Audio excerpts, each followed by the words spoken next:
I was diagnosed with MS, I reckon it would be, I was trying to figure it out, it was in the year that two of my children announced that they were going to get married and that I had to cater for one of the weddings. And I had two engagement parties and an 18th and a 21st. And at the end of that year I thought, wow, I actually managed to get through it, and then bang, I was diagnosed with MS. But I suspected that I had it back in my 20s. And that it, you know, they say you go into remission when you're pregnant, and that probably helped. Okay, so my early life was, I was trained in music, but I've always had a great love for the visual arts. And I've had the most incredible journey, and I see MS as actually part of that, because I think it actually trains you to learn to deal with life as a bit of a race, a challenge. And when I was a kid, I used to love the 100-metre dash. I was quite good at sprinting, but whenever it came to the long distance haul, I'd get stitched and I'd lay down there and feel really sorry for myself and think, I can't do this, too much pain. But I've realised that actually life is more like the long distance race than it is like the short dash. You get the glory and it's all over and bang. But this is actually much harder. So I think for me, becoming a visual artist, I realised it was before I was diagnosed with MS that I actually took up art. We'd been through a huge financial crash as a family, moved to the country. My friends and family built me a beautiful studio with a wood heater in it, and I'd go out there when all the kids had gone to bed and set about training myself in a disciplined way, like you have to do in the music world, where you actually learn how to do something really well, can't get away with any mistakes, you've got to do it well. So I studied the old masters. My husband was doing a degree through Deakin University online, so I borrowed from Deakin 10 books on art, and he'd borrow 2 on computing.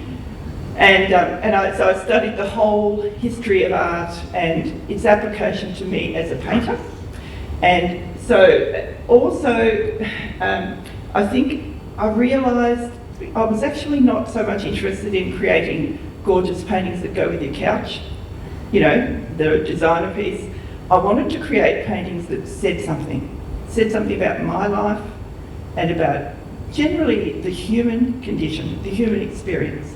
So my paintings are more an expression of what I'd call visual poetry than they are designer pieces, let's put it that way. I'd probably be a lot wealthier if they were designer pieces, but anyway, that's irrelevant. Okay, so I see, what I've really found is that in the race that you have to run, getting MS is like being given some weights training in the race. So it's already uphill with MS, and then somebody comes along and says, okay, now take this, see if you can keep going. And for me, this painting that you're looking at here is just, it's not me physically, obviously, but if I see a gorgeous girl with the right coloured hair, and if the light's going to go through her hair, it's going to look fabulous and all that sort of thing. It's actually just the feeling of that moment in the day where the busyness of breakfast is over, and you're looking out the window and you're thinking, okay, what now? And you have to make a decision. Do you keep going, or do you sort of slump down into self-pity and, you know, can't do this, all too hard? And I think that, what I'd call, you know, sort of a threshold where you have to make a decision to keep going and to do it with courage and grace, and to be outward looking rather than inward looking is probably the biggest thing I've learned. So to run the long distance rather than the short race. Okay, so moving on. Right, so as things have evolved from my little studio in the country, I started entering my work in a few major exhibitions, and living in Herrick, which has got 12 houses and, you know, 36 people, and half of them were ours. You know, I think, I thought to myself, if I'm going to build an art career that's going to actually help the family, help me. I loved painting. When I was doing it, it was like taking an absolute holiday. I decided that I'd enter things that were on the mainland, because you don't get recognised locally unless you could be, noticed somewhere else. So that's just the way it works. So I'd enter things on the mainland, won a few prizes, and then the local newspapers had started saying, oh, Leonie's an artist, So it actually began. And I think you have to keep your standard very high, personally, always, to sort of, you have to have a consistency in what you do. And so now, having moved back into Launceston, I run a little art school, and from that position, in the way it's worked out, I don't credit it to myself. I actually think it's the most incredible gift, in a way. So I have had the opportunity to teach hundreds and hundreds of people that come through my studio. Having been given the burden, that extra weight training of MS, means that you can look at other people with great empathy, and when they come through the door, it may not be MS they're battling with, but they're battling with something.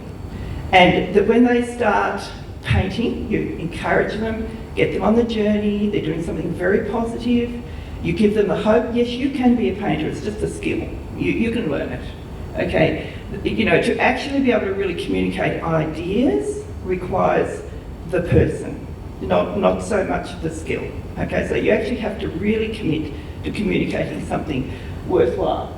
So as the people come through, they come from all walks of life, people who've given up smoking to have enough money to do art lessons, people who are professionals who have retired and now want to learn how to paint. They've always wanted to learn how to paint. They become regulars. I thought to myself, well, I wonder if they'd be interested in going overseas together. So I said, what about we go to Italy and have a look at Italian art history? Go to the Uffizi and all those wonderful places. And they said, yeah, sure. And so I thought, okay, organised it, and off we went. We went to France the second time, so we went to the Louvre and all those sort of things. While I was in France, I handed my card to a guy in the Pastel Museum of France. When I got home, they invited me to go back as a guest of honour for the International Pastel Exhibition. I thought, wow. And then I said to my husband, I can't do it. I couldn't go over there for 6 weeks by myself and just, couldn't do it. The MS Society heard about it, offered me the Go for Gold scholarship, which paid for my husband to come, who was my support through that whole thing. He always is. And so, what an incredible opportunity. Following year, we went to Spain and Portugal, and all these people love the art history. All of it puts out in front of them our whole culture, everything that we've learned as people. And every painting is a kind of a discussion of the human condition. So to me, I think it's just the most incredible privilege. So when they come in, I teach them how to paint, I teach them the skills, and I teach them to have hope. Because I think that's what it's really all about.